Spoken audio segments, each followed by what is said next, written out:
it's a little different. Yeah. And I'm like you. I've discovered that while I have this very introverted personality, there are moments where I'm dying to get out. And if I go out for a couple of days, then it's like, okay, I'm peopled out now. Let me go back to my let me go back to my shell.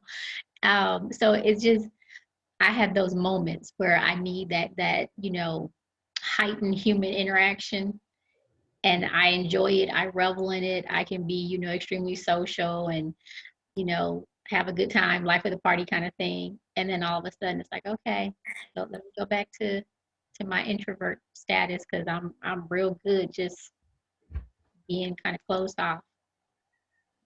Yeah. But on the other, you can go on. No, I was just saying I got to do better though, as far as being more engaging outside of the house. But on the other side of it, I also like for single parents, it has to be extremely hard. I know one of the reasons why I like it because it's me and my husband kind of monitoring what my daughter is doing while she's been homeschooled. But on the other end, it can be extremely hard for a working parent to have to go out and work and single parents. So are any of you in that situation? No, yes and no. no, but I've thought about it just like you stated. I was like, wow, more people who are having more challenging times and difficult times than I am. I just think about, that. But hey, I, try to still maintain myself too. So. I feel like I kind of am, but kind of not, because all the equipment to do the online classes is at the studio. So I leave to go to the studio. And sometimes the class schedule is where he's already logged on for school. So I have to leave him at home so he can do school, and I'll go to the studio, do what I need to do, and then I come right back. And I know that that's not an option for people. So just like you and Trina said, I've thought about it, like it's got to be crazy to have like a 9 to 5 and you don't have the option to run back to the house to see what the kids are doing or bring them with you.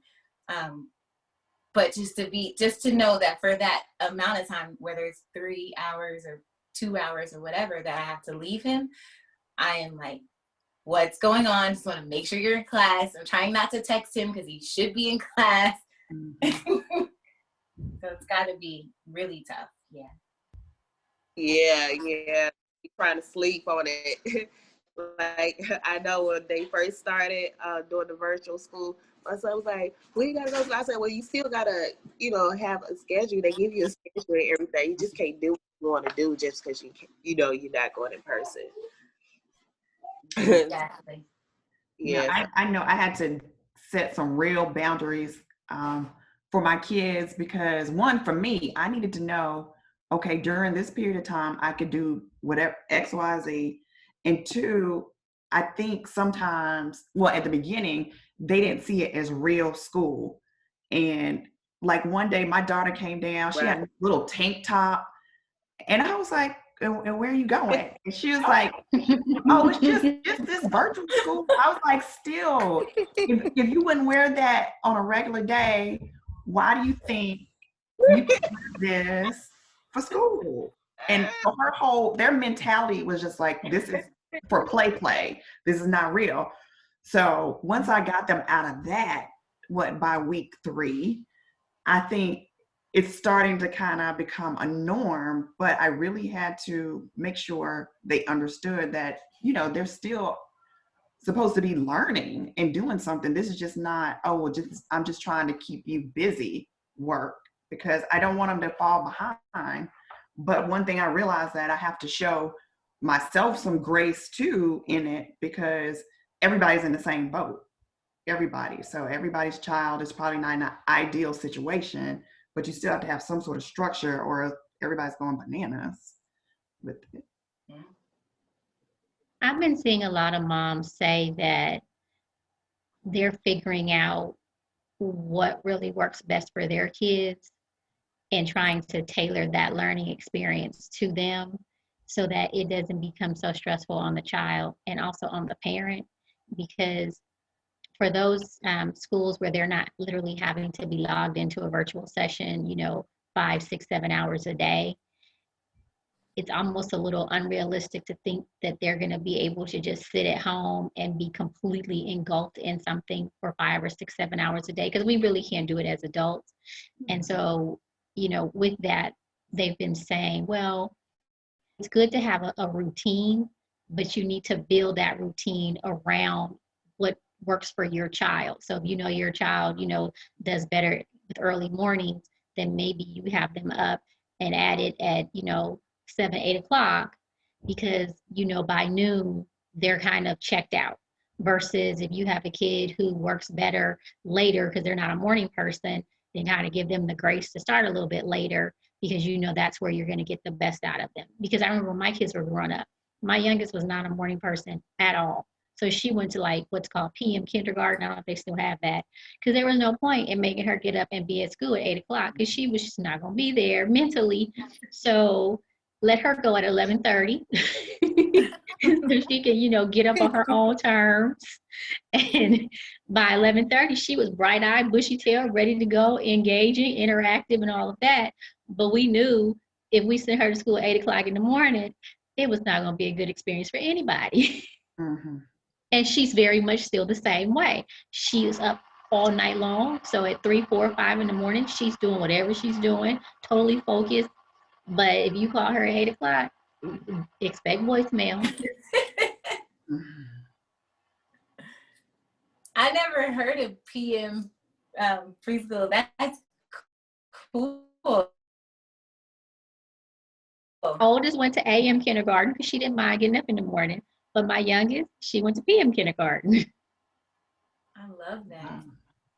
Yeah, and so that's why I wanted to be on the West Coast. I love how their school system works and things over there. And by me having a lot of kids, I know them. I know some of them are day, kids, and some of them are night. And I was like, oh, but it's been going well. Like my youngest son, that's the one I had the most trouble with. He usually wakes up at like 10, and then he's good. But I'm up too early, he be all and just doing all kind of stuff. It's just not paying attention, whining, like all of that stuff. So, my goodness, I wish he could just sleep a little late. But for the past 2 days, I have been sending his teacher messages on class every day. So, once he logs in, he's able to, get up and see what they got going on and really be alert.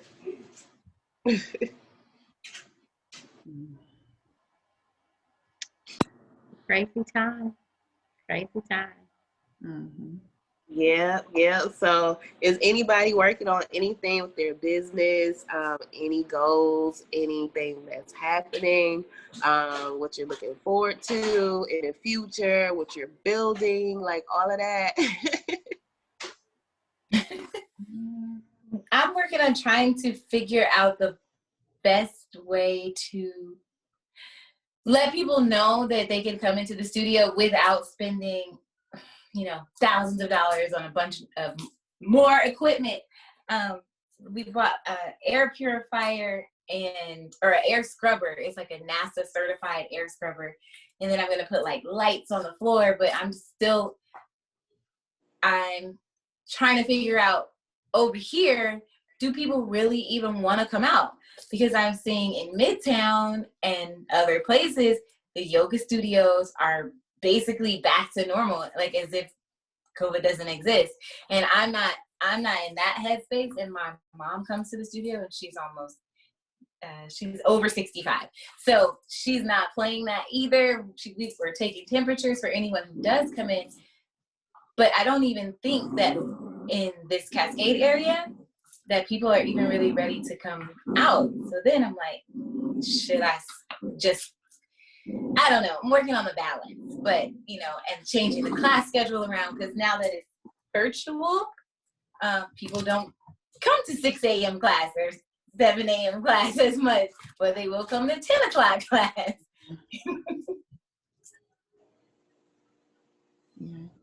Yeah, we're actually working on launching a new website. We launched the foundation part of our organization, which is a nonprofit. And so we're looking to really get that up and going, just in terms of being able to look for, grants and also do raising and things of that nature, because we really want to be able to offer our services to the community at large. So while I do, speaking engagements and things of that nature, we really want to see the nonprofit be able to reach some of those communities that would not otherwise be able to afford our services. And so I'm really excited about what those opportunities might bring. Yeah, and for us, with our law firm, we're expanding the virtual options. I never thought that we would be able to successfully run as a virtual law firm, but I'm realizing that the clients really like it. And so we're expanding those options and basically building around, probably after everything gets back to normal, maybe 75% of the law firm will remain virtual, because like right now our office is downtown. There are a lot of people who don't want to come downtown, and so we've been doing FaceTime and Zoom appointments, and everything has been touchless and electronic. So I like the idea of, the new norm. It's just we're just trying to make sure that we stay on top of where everything is going. But so far we're trying to do 75% virtual just to meet clients' needs, and that's something I thought we would never ever do, ever. But you just never know. Okay. Everything's virtual. We have to do our classes, virtually. If I have to do speaking engagements, everything is virtual right now. But I think it really shows that as a society, we actually had the ability to be more flexible than, what we initially thought, or we even, willing to give consideration to. Because look at all the organizations that are now having their employees work remotely, and it's working, and they're doing well. And I think it's showing organizations that you can give your employees the opportunity to have balance in their life as far as work-life balance without making their life miserable. And so I'm happy to see that people are starting to make that shift so that you have options. So when this whole thing is over, whenever that is, hopefully we don't go back to the old way of thinking, where it's like, you have to be somewhere at 8 o'clock in the morning, and, you have to be here until 5 o'clock, and you're not productive if you're not sitting here from, this time to this time. So I'm really hoping that we make that mental shift so that we afford people the opportunity to have more work-life balance. Right. So I am still working on growing my brand, which is my hair company. And I'm also thinking about adding more products, not necessarily hair products, but like inspirational quotes with t-shirts. So I'll see how that one goes. I've been tossing that around in my mind the last couple of days too. What products? Adding products? Mm-hmm. Well, just because of the nature of what we talk about, there's been some things floating around in my mind as far as, merchandise that we can offer that would also be a support tool. Because, at the end of the day, what we offer isn't just education and awareness, but we also offer support and advocacy. And so just thinking about, different things that we can do that would lend to more tangible resources that we could, sell, that would lend to support and advocacy. We have the book that we helped to co-author, but I'd love to be able to have some other things out there. I guess I have been thinking about the same things. I have like the sage and Palo Santo and natural hand sanitizer and things like that. But I feel like more education is needed, even to holistic treatments, not necessarily the Western, but more Eastern treatments. And like, even if it's something like sea moss, which is really, they've been doing that in the Caribbean and Africa like forever. And I feel lost. Like, I feel like I just woke up to sea moss. And what else? Elderberry, what syrup. And there's a few other things like BCAAs to help you recover after you work out and things like that. But I don't know. I feel like it's still so many questions around it in our community. So I need to get the information and then come with the product.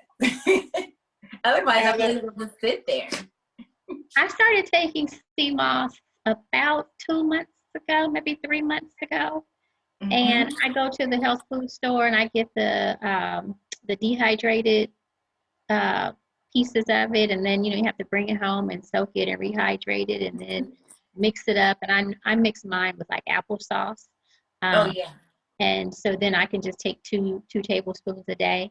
And I have to say I have noticed an improvement in just like my joints are not as achy as they used to be, and it does definitely help with like digestion. So I didn't know what to expect before, and I was a little hesitant, but it has done wonders. And I'm actually mad that I'm out. I need to go get some. But normally I make a batch, and it lasts me 2 weeks. So I'm excited at the prospect of having something that is going to help with my joint pain. Because as you get older, stuff just start hurting for no reason. That's true. And I, with me being a dancer, I feel like my body just started to change like so fast. Because when you stop using it, it just, starts hurting it. Your knee starts creaking, your shoulder starts clacking. But the sea moss has 92 minerals and vitamins that are vital to our body. Like, it helps even metabolism. It can give you the energy boost before you work out. I like to put it in my smoothie in the morning. It's like it helps with skin. You can make it a face mask if you want to.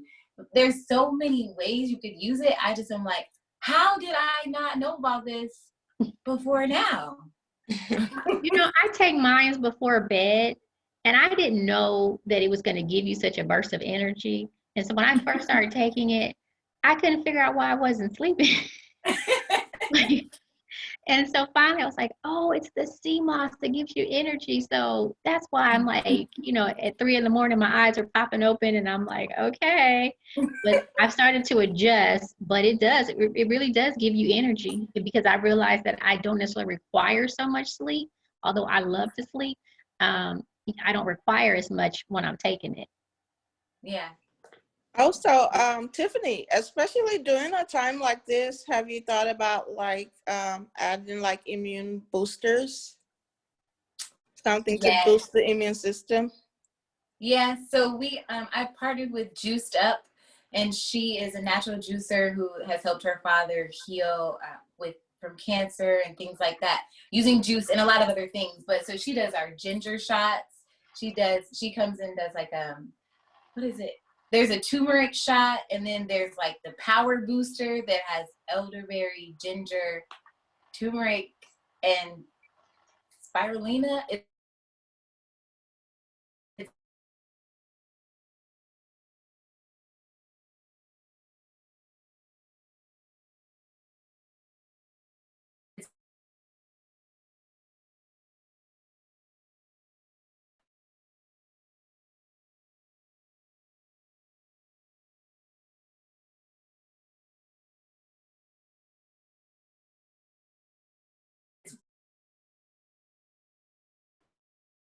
To look at the amount of CBD, first of all, and then make sure that it is all CBD. So the hemp has absolutely 0 THC. It is not anything that's going to be psychoactive, not, a drug. It's literally just the healing component of the cannabis plant. So if you have one that's maybe 50 milligrams. So for instance, I have a 500 milligram, 1,000 milligram, and a 2,000 milligram. So you may need a higher dosage if you're a more active person. It just kind of depends on your system and what your body needs. But making sure that whatever you're using is organically sourced. I like to make sure that it comes from a black cultivator, and we have a relationship, because when I have questions, I want to know who I'm talking to, and I don't want it to be a mass-produced corporation that is probably adding in chemicals and other things, like they did to cigarettes. So that might also be, there might be some additives in there too. I'm not sure, but definitely looking at the milligrams. And then if there's mint or menthol or any other components like that in there, that could either dilute or enhance how it works with you externally, for sure. So would you recommend that you take it orally as opposed to doing it topically? Because I know there's, different options out there. And honestly, I was a little hesitant about doing anything that was orally, simply because I was like, okay, what if they put something extra in this? I mean, I'm asking what the general public might, Yes, oh no, about. absolutely. So, how do you know? Is it really better to take it orally? Are you going to get better results? Is it, going to be a higher concentration? How your body absorbs it? Is that going to be different? Like, for someone like me who really doesn't know, what's your best recommendation? So I would say orally is really more for people who have like stress and anxiety issues. That's going to be the quickest way for them to get in their bloodstream and calm the nerves and just kind of get their nervous system relaxed down. It's less about the muscle pain at that point and more about the internal change. If you are literally just worried about, like, you did a super hard workout and you're sore, or you're waking up every day and your shoulder's always hurting, that is totally fine to do a salve or something like that. Yeah. And then if you're doing it orally, you can choose to do a vape or a flower, and or a tincture, to just drop it under your tongue, or put a drop in your water and things like that. But again, so like my mom will use the pain salve, but my brother takes the tincture because he is like a high anxiety person. He had panic attacks. He had a lot going on. So he needed that part. And for pain, they've started to use it with cancer patients, of course, but they're using a higher dosage, and that's usually a hybrid. So that's usually something that has CBD and then the additive of the THC. So you definitely don't want that, but just make sure that it's not in your product. Okay. Educate us. We need to know. I have done extensive research, because I would like to research. My brother and I actually want to have a farm, or to have some crops on my grandmother's farm. So we are like in it and all about it. I have a couple of different variations that you can get, you can try, you can see what works for you, but you don't need to take it orally if you don't have that extra layer. I mean, this is good to know, because I think as a community and as a culture, there's so many misnomers out there, and people, they tend to shy away from it because they don't really understand. And just like medication, some of it can be good for you, some of it can be bad for you, but you need to know the differences. And so when I first started hearing about CBD, I was like, oh, they're trying to just make everybody take, marijuana, and so you're laughing, but I mean, I know I'm not the only person was, a little bit hesitant or not hesitant. But then the more you look into it, you're like, oh, there's no THC. Oh, okay, that's the difference. And then you start to see that it does have a lot of healing properties, and a lot of people do swear by it.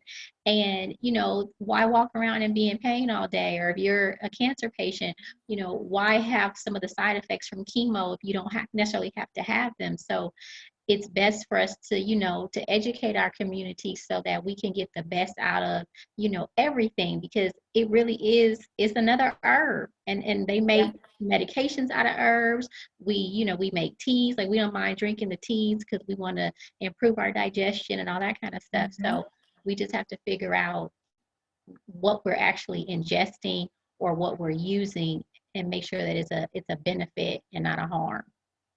Yeah, I agree. I wanted to ask a question, if you don't mind. Since we're talking about ingesting and things doing harm, and I know it's kind of controversial, but I would like to know what people think about taking the COVID vaccine. How much time do we have? Sorry, didn't mean to open a can of worms, but it's always interesting. And, I've been following it, and, I hear both sides of the fence, and I've been seeing where there are different organizations that are trying to get people of color to become a part of these trials for the vaccine. But it's scary. It's scary, and just based on the history of what's been going on, but just the history of how we as a people have been test dummies in the past, and I don't know, so I'm just interested to know what people think about that. I have a lot of thoughts on that. Sorry, go ahead. No, you can go on. I'll talk after you. I don't know. There's so many things. There's so many layers. First of all, your body can heal itself if you're already on the path or have a healthy lifestyle. If you're already working on your immune system, have been doing that or whatever, or adding in little things every day, a little bit more exercise, breathe, sea moss, orange juice, turmeric, look up some other things. However, we as a people tend to have the cure for basically everything in our blood, which is why there are so many stem cell researches and so many other components of vaccines that we already have, but then they're going to add in even more. And if it's true about the nanotechnology, like, I'm not interested in having that in my body personally. I would rather just try to fight it off. If you look at the numbers, and I do know that people have died, I know people who have died.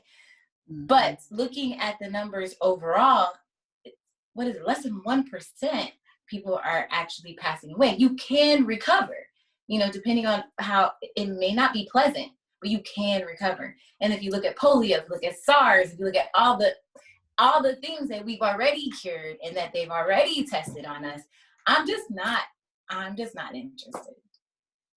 Yeah, you said it very well, Tiffany. First of all, we want to work on our immune system because our body is the best defense against anything and everything. Two, I would say prevention, doing everything we need to do, washing our hands, wearing masks, social distancing. And three, taking the vaccine, which I think is first of all, I believe it's going to be available to the people who need it the most. Probably mainly the ones who are immunocompromised and high risk, and then it will kind of trickle down. But I would say I will be one of the latter people who will be going up for this vaccine. I'm just trying to do what I can do best for myself right now, which is to stay healthy and do things to keep me healthy. I think that we have to look at, like you said, all of the layers. And first and foremost, for those trials that are looking for people of color, specifically Black people, to come in and participate, we have to be honest about how we have treated Black people in this country as it relates to experimentation. And oftentimes experimentation that you didn't even sign up for. So that's the first thing that we have to look at. So if people don't want to participate, I don't think that there is any level of shame in saying, I don't trust it. because there's been a lot that has taken place that has given us a reason to feel that way. The next thing is, while I am not in a hurry to go out there and get a vaccine, I do recognize that there is something to be concerned about if you become infected, because it's a novel virus. And so we do not know what the long-term effects are going to be. You know, you have people who have gotten it and they recover very well. And then you have what they call these long haulers, and they're developing, you know, side effects almost daily. You're hearing about kidney failure, you're hearing about migraines, you're hearing about all other kind of issues as far as the brain and your cognitive, um, basically not your development, but your cognitive skills being diminished. So there's a lot that we still don't know about it, which is why I think that we have to at least respect the virus and, you know, wear the mask and do the social distancing so that we can avoid getting it, you know, at all costs.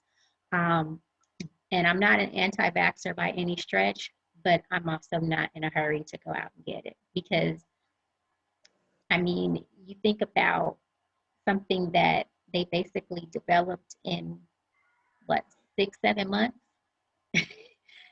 versus something that, you know, typically would take several years. I don't know.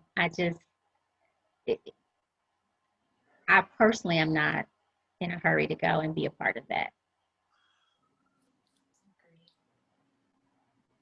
Yeah, but when you think about all the people that has passed and died from COVID-19, if this vaccine, even if they rushed and developed it, they could have still, you know, they could have still like tested it on people. And this is what they're trying to do now. They're trying to test it on people to see if how to improve the vaccine. So you, like y'all said, like you gotta allow, like if you want to live and survive, you had to, you know, take the vaccine, be a part, and help them figure out how to stop this virus. That's the only way it's going to work. If everybody is anti, I don't want to get the shot and stuff like that, they're not going to figure out the problem. And unfortunately, a lot of people have to die in order for them to figure this out. And that's why I said we have to have a healthy respect for the virus. And I think depending upon the community that you're in, you know, you see some people do respect it and they are adhering to guidelines, they are social distancing, they are wearing their masks, they are limiting the number of people that they engage with. But then in other areas, you see where it's just, woo-hoo, you know, let's just live life and be great. And so I like to err on the side of let me respect the fact that this virus has killed almost 200,000 people at least. Um, and we are not really sure what the long-term effects of it could be. So you shouldn't be in a hurry to get out there and get it. It's not like, you know, having chickenpox parties where, you know, your kids are just going to get chickenpox and after 2 weeks it's all said and done. We really don't know what the long-term effects could be. And so we need to respect it. Yeah, I Yeah. think that having a vaccine is a good thing. Having a vaccine that's going to work is also a good thing. So with having a vaccine that's going to do something, even if it's not, even if it's 50% good, at least that will slow down the rate of transmission and it will get us back on the track of normalcy. Sure. Yeah. And it's a personal decision, just like everything else. Some people, you know, they will participate in the trial, and others will say, nope, that's not for me. And I respect, you know, either side. Yeah, most definitely. You know, to each his own. You know, people do what they do. It ain't none of your business. It ain't none of your business.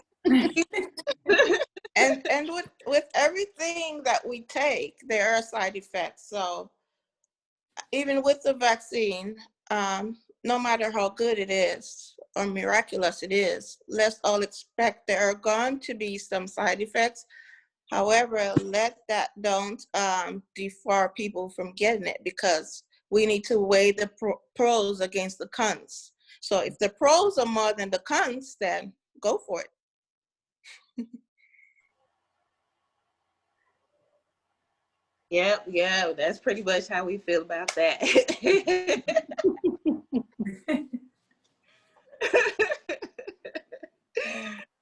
We could Yeah, talk about it all day because it, it's complex and it's not just a, black and white issue. it is. No pun intended.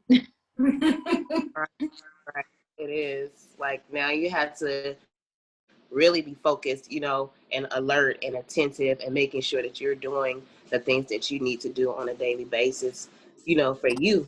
Because it's like at any given moment, something could happen and, you know, mess up your whole situation. It might affect people in your life or something. So just being thankful and grateful and doing all those, exercising and writing, journaling, all of those good things have definitely, will definitely help as well. Because I do some stuff, but some stuff I don't really do because I already know like how I am. So throughout this whole time, like I like to listen to music, so I like to listen to different music. Really calms me down. Some days I might like to listen to gospel, so I listen to gospel all day. Some days I might want to listen to some rap music. I listen to rap all day. Like I just be in a different vibe and a different, zone, but I'm always in a good, space, whether, you know, wherever it is. So yeah, I love my music. Like I listen to everybody. Like I just love it. And I'm like, music is so awesome. Creatives, being a creative is so awesome and amazing because you just see so many things and it's just so much stuff out there. It's like, wow, the whole world is out here. And, for me, I've never really wanted to get out and do a lot of stuff. But since I've been doing it for a long time now, it's like I want to get out and explore. I cannot wait to go to new places. I can't wait to go try new stuff. Like I'm super excited, and I know there are going to be a lot of restrictions and things like that, in the future with being safe or whatnot. But I definitely want to travel next year or the year after that. I'll just do different things and continue to be creative and find creative spaces, like new creative spaces. Because, sometimes having a business, you focus on one particular thing for so long, so long, and you could have had something else done or whatever. You could have focused on something else, but you wasted so much time on trying to perfect this thing that wasted time pretty much. So, so I'm like, And okay. And it's so interesting that you say that, because right now, with all this social distancing, everybody needs to be aware of their mental health and make sure we are having a healthy mental status. So doing things that we like, it's very important, whether I it's love music swimming, too. dancing, cooking, exercising, listening to music. I'm Yeah. definitely a music head too. Like it's so soothing for me. And like you said, listening to different genres. Um, on Sundays, Jermaine Dupri does this little set on Instagram, and oftentimes it's like jazz. And literally, it makes me feel like I'm sitting by the water somewhere. There's a tropical breeze.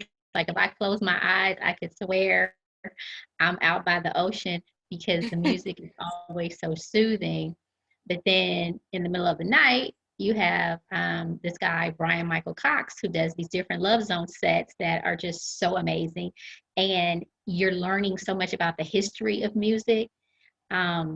That like things that I didn't know. Like there's so many songs out there that have been sampled by these older artists, and you thought somebody else created it, only to find out that, oh no, somebody else did this back in the 60s and 70s. Right. And so what I'm finding during this time is a new level of appreciation for music, because a lot of these DJs are, doing these sets on Instagram, and they're not just playing the music, but they're giving you like the historical context for it.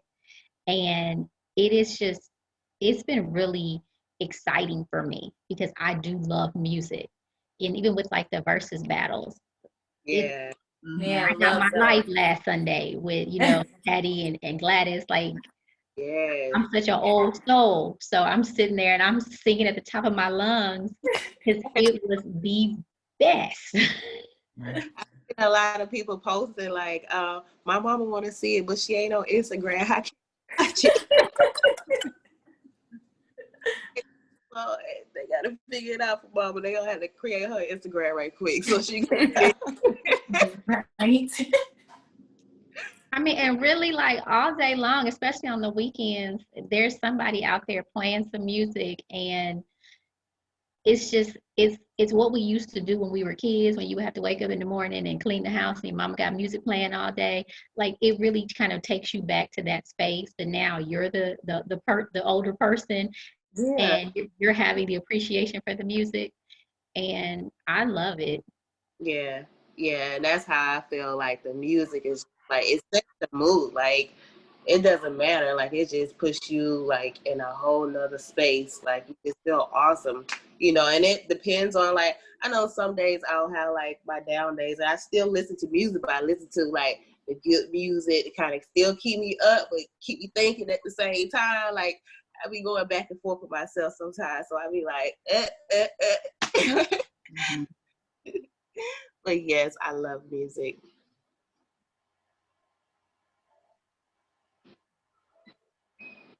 And if you miss going to the club, get in your car, turn on your Pandora, and get your life. Shoot. Ooh, Lord. Nah, I never really like went out to clubs and stuff like that. I would go to like a nice lounge here and there, but not clubs. So I haven't like really like club hopped or nothing like that. So, but I've been to a few clubs and some lounges here in Atlanta, but I'm not like a club hopper. And I be thinking like, cause I be having like, it's girls like younger than me that like follow Girl Let's Talk Atlanta, and I be following some of them back. And these little girls be out here doing everything. I be like, how did they do this? It's just like, I'm talking about up 2, 3, 4 o'clock in the morning, just doing all kinds of stuff. I'm like, really? So when we sleep, that's when they turn up. I'm like, what? Crazy. Yeah. That used to be We're that used to way be past that. yeah. That used to be my life. And I'm not gonna lie, sometimes I miss it. Yeah. Sometimes I miss That's it. why I said every now and then, if you need that shot in the arm, you turn on No, your Pandora and make it happen. yeah. Yeah. And it's something about some good trap music that just sometimes just brings me back to life. So I Yeah. was riding in my car the other week. I went to the grocery store and I came back, and me and Ti was bring them out, bring them out, bring 'em Right. Yeah. all by myself in the car because I just needed that for a minute.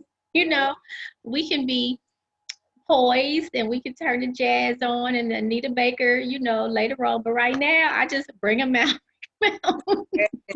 No, and I'm gonna confess, most of my day is trap music. That's and then the other stuff is on the side, like maybe a little jazz sprinkled in, this, that, and the other. I don't know. I just always Gets you through the day. huh? I said, whatever gets you through the day. Yeah, Yeah. it does. And sometimes I amaze myself. Like I'll be sitting like doing some work and then a lyric will come in my head and I'm just like, wow, what in the Yeah. world? Why? But I just can't get away from it. I like it. I really do. It's like throughout the day. I know for me, because when I'm listening to music, especially like trap music and music that has a lot of wording and singing in it, like the metaphors that these artists be Yeah. using, so funny. Like the other day I was in the car, I forgot what the lyric was or what the song was, but it was so funny. I had to say it out loud to myself so that I could get it again. Right. I was like, what did they just say this? But Mhm.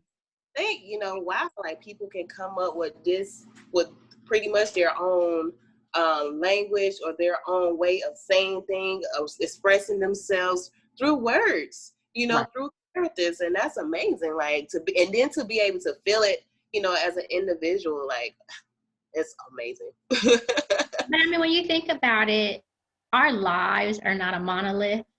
And so the soundtrack to our life is not going to be that either. So in one day, you may go from, you know, Take Me to the King, and Right. then all of a sudden you're listening to Frankie Beverly and Maze, and you just, you know, kind of chilling out. And then, you know, by that night, you bringing them out. It's just, we are multifaceted people, and that's okay, because that's just how we were designed. And so you have to figure out, you know, where you are in that moment, respect the space, and make sure you're practicing the best self-care that you can, because this is an unprecedented time. Mm. Nobody could foresee this, and nobody has all of the right answers to make it work for you.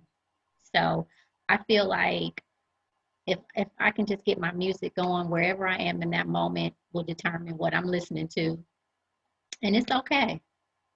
Mm-hmm. Yeah, definitely starting your day. I will get in the car wherever I'm going for the first time that day. I get in my car, play my favorite song that I like to get me up, and I be jamming. Whether I'm singing, I be singing to the top of my lungs. I'm talking about like for real. My voice be hoarse by the time I get to where I'm going, because I be in there hitting them notes, because I be So what's your mean. favorite song? Like, so I like listening to like older gospel music. Mm. So my favorite song would have to be not The Storm Is Over Now. Oh no, That's What I Told the Storm is my favorite song. That's what I Right. Okay. in that saying. I'm talking about, I remember pulling up at a Publix grocery store and that song was on, and I stayed in the car and turned it up, and my kids were in the car with me, and I sang on to the top of my lungs, and they were looking at me like, "Mama, what's wrong with you?" I look, when I felt it, and I needed that right there, that moment before I went in the stove. You can't tell me I'm not Tamala Man. So Oh yeah. okay.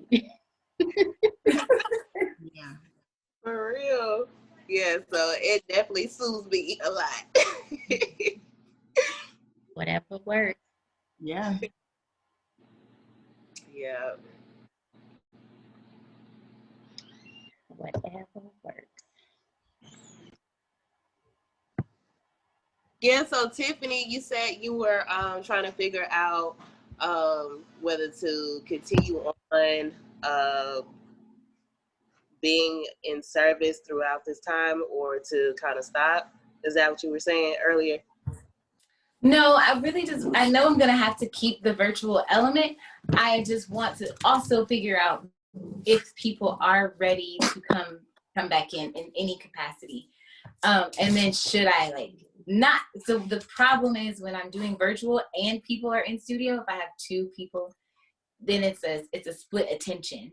So I would rather just have virtual or in person. But I don't want to open back up, so to speak, for in person if no one's gonna come, because then the instructors will be coming for to no one, and then they could have just taught online. Okay, awesome. Well, I say if nobody requests for it, then continue doing what you're doing. If you haven't had any customers or clients reach out to you and say, "Hey, I would like to do an in-person or whatever," then okay. Other than that, I would just definitely do the virtual. Well, it's been so weird because the members aren't really trying to come on, but there's new people who are like, well, is there anything in person? Is there anything outside? So now we have an outside class on Saturdays, but now it's about to get cold. So there still has to be another plan, a plan B, a plan C, a plan D. Yeah. Yeah, it's like Stay flexible. thinking and rearranging stuff. Is like what worked last year around this time, what worked last week, what worked yesterday. Like it's really changing and rearranging your whole structure of how you operate sometimes, especially with having a business or organization and trying to run something, and then being a mom, spouse, and all of that too.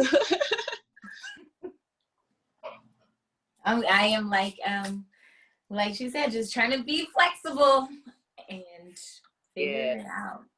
It has, I will say, this time has made me more creative, and a lot of my friends and people who are not here in Atlanta were kind of tossing things back and forth, because what works here in the South may not work in, say, Arizona or Wyoming. And then there's these pockets of groups that I'm kind of involved in, because there's the hippy dippy yoga community that is kind of like, like you mentioned, kind of free for all still, and peace and love and mindset, and just believe you won't and say you won't, and okay, got it, namaste. However, it's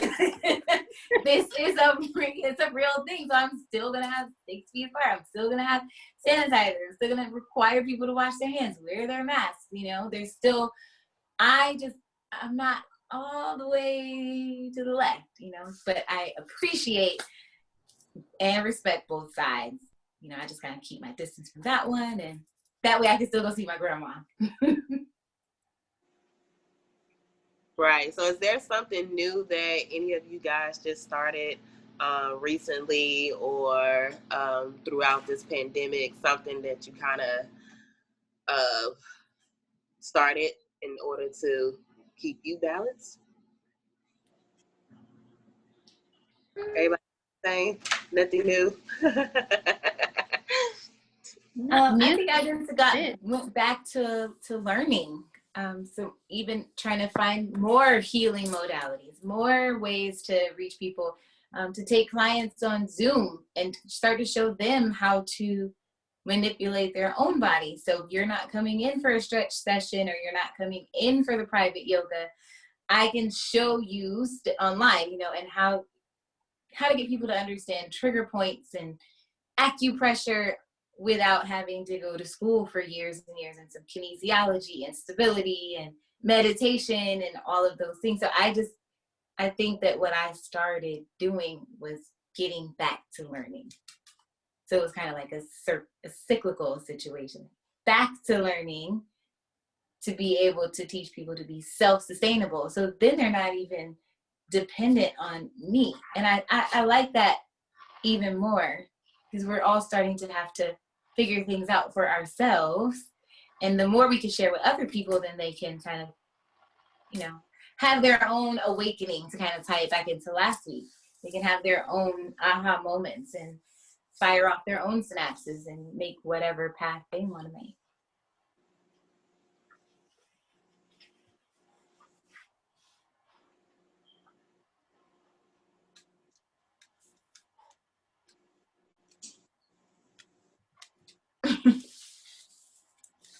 Yes, okay. All right, yeah. So yeah, but yeah, so like I said, I'm like looking towards the future.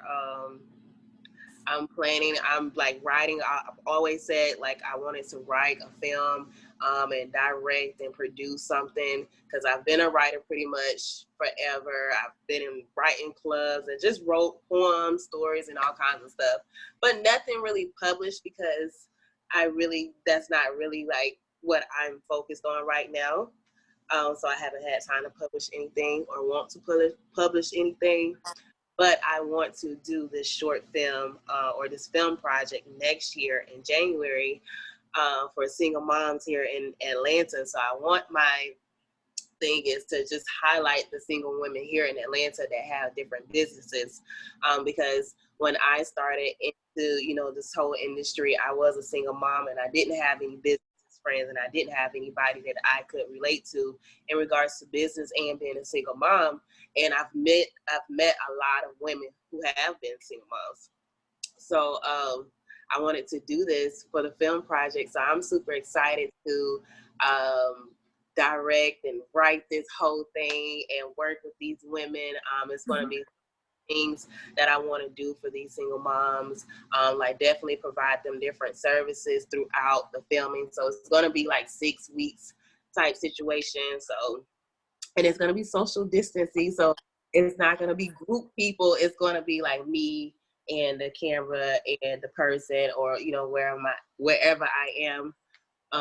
So it's no group thing like a reality show or anything like that. It's just like just showing these women in their element and just showing them, you know, what they're doing, and how they inspire and motivate. And then like different people, you know, if you meet a person at the right time, they will tell you something that was either on their mind, something that they needed to get said, but they had to find the right person, the right moment to say it to. Um, so I am excited about that because I know that catching these women in this element, and capturing these moments and kind of talking to them and rekindling some certain things in their lives is going to open them up. It's going to have them express a lot of things that they have been wanting to get rid of so that they can really, you know, be free and focus on their business and live a positive life without dealing with the chaos and different people. You know, because at some point in time, like, you don't know who you need to let go and stuff like that, or you do want to let people go, like you be all confused or whatever. So, and you know, different people have different age limits. So some people are, you know, everybody's at just different levels. So I'm excited for this. I cannot wait. And then after this, I want to produce more. I have a whole list of scripts and stuff that I have, y'all. So I am excited. Like, I loved hosting events and putting on events and stuff like that. Like, it's been amazing meeting like different women and just doing all kinds of stuff. And I feel like I've literally put in 1 million plus like woman hours. That's awesome. And I it's mean, important to tell people stories. You yeah, know, it's I think that it's not just inspirational, but for some people it's also healing. yeah, Because if I'm hearing your story and I'm hearing how, you know, you overcame certain obstacles and challenges in your life, it really helps me to, you know, believe that I can do the same. And I know it's kind of corny at times, but I love watching stuff like Black Love. And my husband will often ask me, why are you watching that? And for me, it's like, even though I've been married all these years, I feel like you can always learn something from somebody, whether they've been married a year or 40 years. Like, there's always something that you can learn and, you know, take away and incorporate into your relationship and make it better, because your relationship should be continuously growing. You know, you don't want it to get stagnant. You don't want to just get used to the person or tolerate the person, but you actually want to like the person. And right. so I think with that comes a lot of growth. And so, Mm, you know, to like what you're saying, if you're a single mom, if you hear somebody's success story and that tells you, hey, you could do it too, and not in a, you know, condescending, patronizing kind of way, but in a real uplifting, come on, girl, you could do this, you know, how can I help you? We can do this together if you need a buddy partner, an accountability partner. And so I right. think, you know, telling stories in that format is so very powerful. Yes, yes, definitely. So I'm excited for it, and I just know this is gonna be amazing. I feel the energy already, so I'm like, ah. I'm excited. I have different women who signed up, so now it's like just going through the process, because of the network and the audience that I have, like just going through, and I will have somebody go through the um, entries with, but just going through everything and reading their stories, I tearing up after the first one that I read, because I asked like different questions to these women, and you know, based off what you said, it's just like, oh my God, I already know this is going to be amazing. And I just like, one day I woke up, like it's always a one day I woke up situation with me. One day I woke up and I was feeling like this. So And think about it though, like, where else has this opportunity, you know, been given? Like what other space has, you know, been held for that particular demographic? And so this is not just about um, women telling their stories, but it's giving space for them to tell their stories in a positive way. And so I think that's really important, and I'm excited to see the final product. Yes, yes. Yeah. Yeah.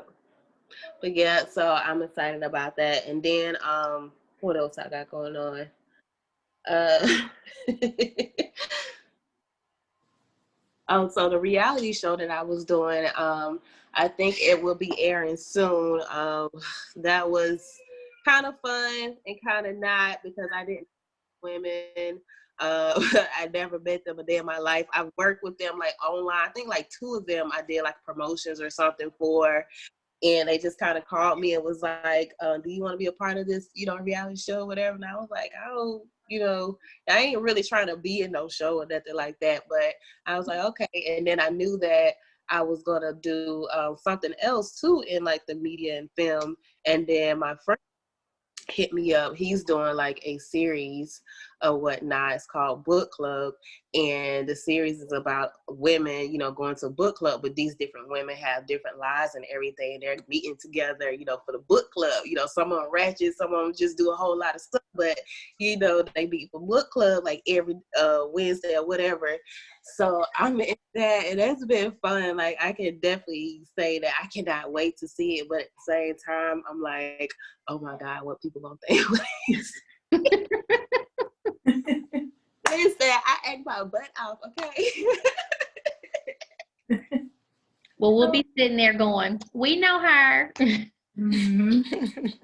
So I don't know if I'm like either have like anxiety about it, or I don't know, like I don't know. Like I don't know. I'm like, I don't even want to see it. I don't want people to see it. But then I want them to at the same time. So it's like, what they gonna think? You know, and that's how I am, like, all the time. And especially doing what I do, like posting on social media and stuff. Sometimes I think of like a lot of stuff I be wanting to say. And I'm like, I can't post that because them folks gonna be like, Lord have mercy. So some stuff I like write down, you know, here and there.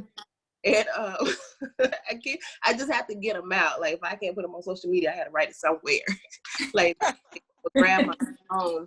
I would grab my phone sometimes if I have something in my head and I can't write it on social media. I would write it in my notes, or, you know, do an audio or something like real fast. So I burn up a lot of data. So I have a terabyte over here, and I have like SD cards and everything because I record and do a lot of stuff.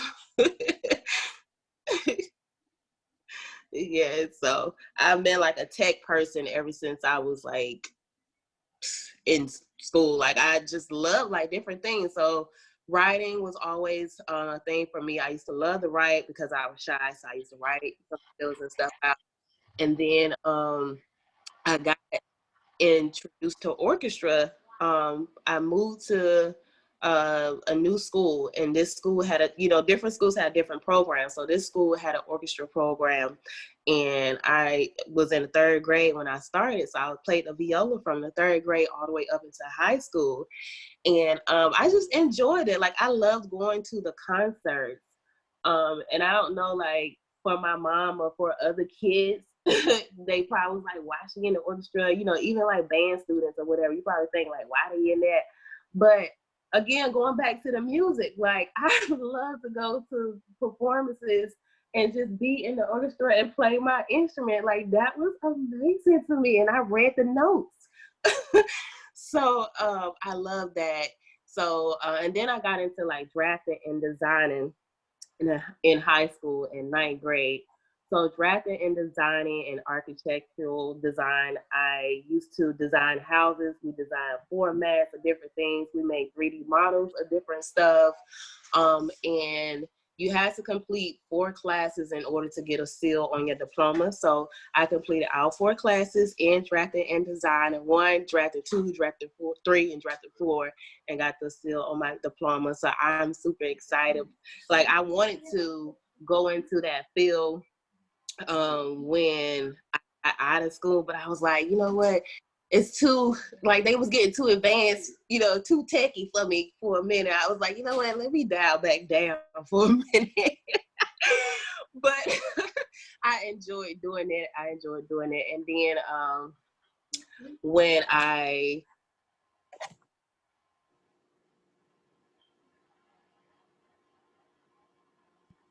yeah, all the kids want to come in like I'm telling the story. They want to gather around me. I'm telling y'all, I'm a storyteller for real. The children coming to gather around me. They listen. Like, y'all go back in your room. Oh my goodness. But so yeah, I love doing what was I talking about? The drafting and the designing and architecture. But when I got out of school and, you know, started going to school, I got into, I used to braid hair. So I used to braid hair. Listen, when I tell you I use all my talents to get what I got, every piece of penny that I've had, every cent, every dollar that I've had, I'm using every talent that I have. I told you I've been an entrepreneur for over 10 years. So braid hair. So I braided hair. I've been braiding hair ever since I was in 6th grade. So my sister, I have an older sister and a younger sister. I used to braid my younger sister hair all the time. I would do like her different designs. I would add like hair bows, beads, like all kind of stuff. And she looked so beautiful. But, you know, I couldn't do my own hair. But I made sure that my sister was straight. And then it was like a neighbor across the street I was doing my sister's hair, and she started paying me to do her daughter's hair. Now I was in the 6th grade making money. Like, I'm like, what I do with this? And like from then on, because I don't know, like my family, I have a mixed family. You know, a lot of them are creatives or whatnot. So I didn't know, like, because I've been just braiding hair naturally. Like, I didn't even know like when I started braiding hair, but when I did and I caught on to it, I was like, because my mom used to braid hair, so she would do like some of the kids' neighborhood hair. So they would come and, you know, they asked their mama to come. Like, we literally had, like, I was doing hair, my mom was doing hair. I'm talking about like the whole house.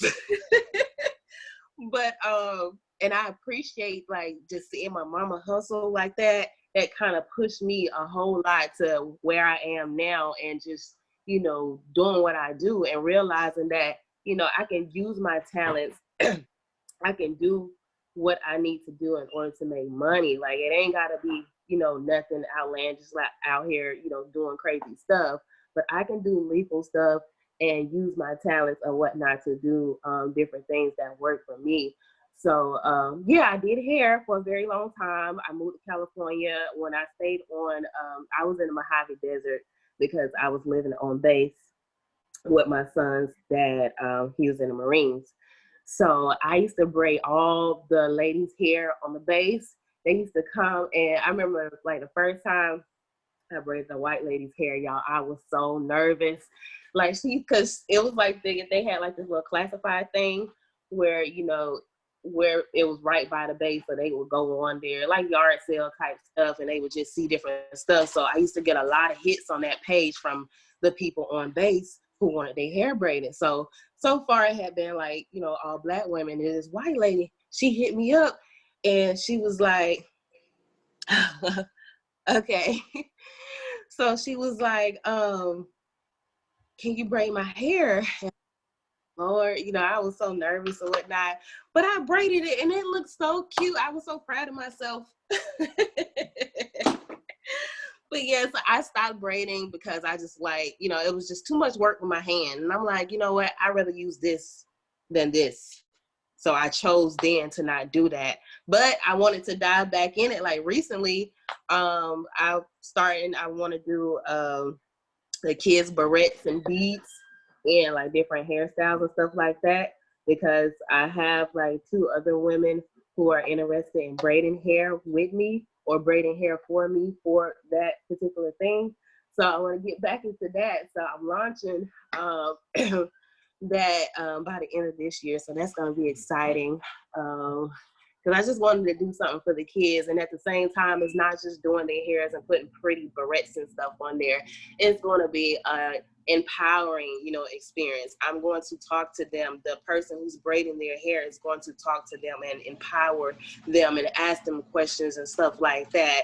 It doesn't have to be, it's not going to be like personal questions, but it's going to engage with that child while you are making them beautiful, while you are, adding something to them. So you want to be able to, talk with them and have them, because you never know like what a child might say and they might inspire you, So I am excited about that because it's a different approach. Like everybody's just doing hair for money though. And it's like, okay, you out here doing hair for money when you could be adding something to it. You could be putting a message behind it. So that's what I want to do. I want to put a message behind it. I want to do something else outside of doing hair and telling these girls they're beautiful. I want to talk to them. I want to tell them they're beautiful over and over again while they're sitting here with me, and let them know that their hair is everything, their features are everything, and positivity and, just all that stuff, that I wish that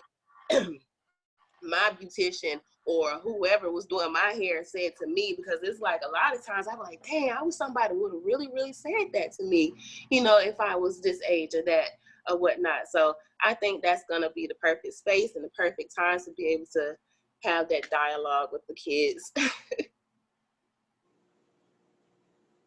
Got a lot going on in that head of yours. Oh, for real, I need to stop thinking sometimes. Like, I gotta go. But I mean, you can tell it makes you happy, so why? Yeah, because she just lights up when you talk about it, and that's a wonderful thing. If you're walking in purpose, then you'll find the joy in it. Absolutely. Yeah. Absolutely. Absolutely.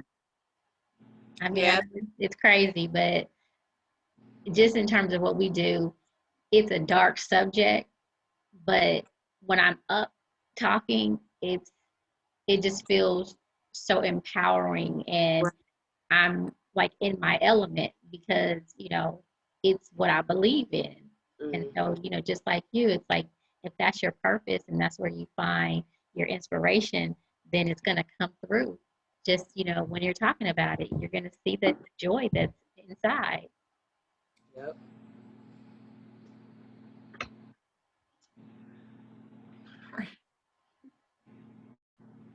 Okay. But yeah, we're not going to be on too much longer. It was definitely a great meeting tonight, y'all. I really wanted to go to Ponce tonight, but after just looking at the weather all day, and I'm like, it's going to keep on raining. So I had contacted them and told them that, maybe I would change the dates or whatever, because I don't feel comfortable getting out in this weather, and I don't want people to get out in this weather and get sick, and, I don't want to follow Girl Let's Talk ATL, you feel me? So I wanted everybody to stay home. But yeah, so seriously, we will go there in a few weeks or whatnot. So yes, I thank you guys for taking the time out to come and chat with me yet again. You guys don't know like how happy I am to see you guys every week and just connect with you all continuously and be able to share you all with my audience and different people, because so many different people, like literally so many different people hit conversations or count my dialogue with certain people, but now I can't keep them. But okay, y'all, thank y'all again. I appreciate you guys, and we'll see you next Wednesday. All right. Okay. Bye, everybody. See y'all. My camera had froze a little bit. All right.